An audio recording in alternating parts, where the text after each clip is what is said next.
कभी सोचा है, जब किताबें खुली हों, काम सामने हो, सपने बुला रहे हों, तब भी मन क्यों भटकता है?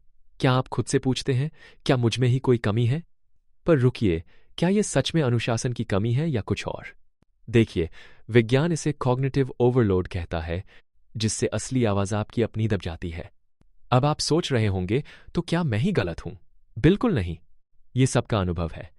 Let me tell you a story. जब मैं खुद कॉलेज में था, तो हर समय लगता था बाकी सब मुझसे तेज हैं, लेकिन असल में सबके दिमाग में यही शोर चलता है। अब सवाल है, इस शोर को कैसे पहचाने? जानिए, जब भी आप एक साथ कई बातों पर सोच रहे होते हैं, आपका वर्किंग मेमोरी यानी दिमाग की राम भर जाती है। नतीजा, ध्यान बिखर जाता है। तो शुरुआत यहीं से होती है। पहचानिए कि मन का भटकाव कमजोरी नहीं, बल्कि बोझ का संकेत है, और बोझ को कम करने के लिए सबसे पहले उसे पहचानना जरूरी है। अब आप पूछेंगे, बोझ हटेगा कैसे? जवाब छुपा है आपकी उस धीमी, शांत आवाज में जो शोर के बीच भी फुसफुसाती है। यही आपकी इंटरनल डायरेक्शन है, यानी भीतर की दिशा जो गाइड करती है। कभी महसूस किया, जब चारों तरफ शोर होता है, तब भी एक कोना ऐसा होता है जहां शांति मिलती है। वह कोना आपके भीतर है। न्यूरोसाइंस इसे माइंडफुलनेस कहता है, यानी हर पल पूरी जागरूकता के साथ जीना। अब आप सोच सकते हैं, क्या यह बस ध्यान या मेडिटेशन से होगा? नहीं, ये तो छोटे छोटे डिसीजंस में भी दिखता है।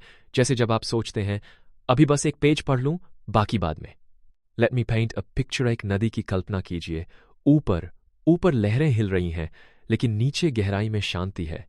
आपकी आंतरिक आवाज वही गहराई है।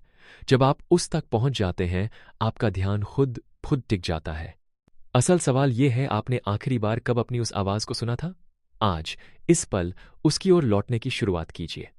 अब जब हमें पता चल गया कि असली दुश्मन डिस्ट्रैक्शंस हैं, तो सवाल उठता है, इन्हें हटाएं कैसे? Strategy number 1, notification detox. मन को भी कुछ देर के लिए ऑफलाइन कीजिए। दूसरी स्ट्रैटेजी है सिंगल टास्किंग। मल्टीटास्किंग एक मिथ है। रिसर्च बताती है कि हमारा दिमाग एक बार में सिर्फ एक ही चीज पर फोकस कर सकता है। इमेजिन कीजिए, आप तीर चलाने जा रहे हैं, लेकिन एक साथ 3 टारगेट्स पर नहीं जा सकते। ध्यान बटेगा, निशाना चूकेगा। अब आप सोच रहे होंगे, पर एक्सपेक्टेशंस का क्या करें? इसका जवाब है माइंडफुल एजेंडा। हर दिन के लिए सिर्फ 1 या 2 सबसे जरूरी काम चुनिए। बाकियों को कॉन्शियसली पोस्टपोन कर दीजिए, यानी जानबूझकर बाद में करें। Let me tell you a story. एक बार मैंने खुद एक डिजिटल संन्यास लिया।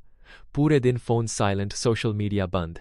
शुरुआत में बेचैनी हुई, पर तीसरे दिन दिमाग में मानो एक नई क्लैरिटी आ गई। तो रेजोल्यूशन यही है, हर दिन थोड़ा थोड़ा नॉइज हटाइए।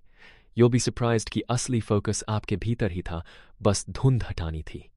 अब बात करते हैं एक टाइमलेस कहानी की, महाभारत के अर्जुन की। क्या आप सोच सकते हैं, इतना बड़ा योद्धा भी कभी खुद पर डाउट कर सकता है? हाँ, कुरुक्षेत्र में अर्जुन की मेंटल कंफ्यूजन उस समय की सबसे बड़ी बाधा थी। इसे धर्म संकट कहते हैं, यानी एथिकल डिलेमा। अब आप सोचेंगे, अर्जुन तो युद्धभूमि में था, हमारा इससे क्या लेना? लेकिन असल में उसकी उलझन हमारी हर रोज की उलझन जैसी ही है। कई एक्सपेक्टेशंस, कई आवाजें, और अपनी असली इच्छा कहीं दब जाती है।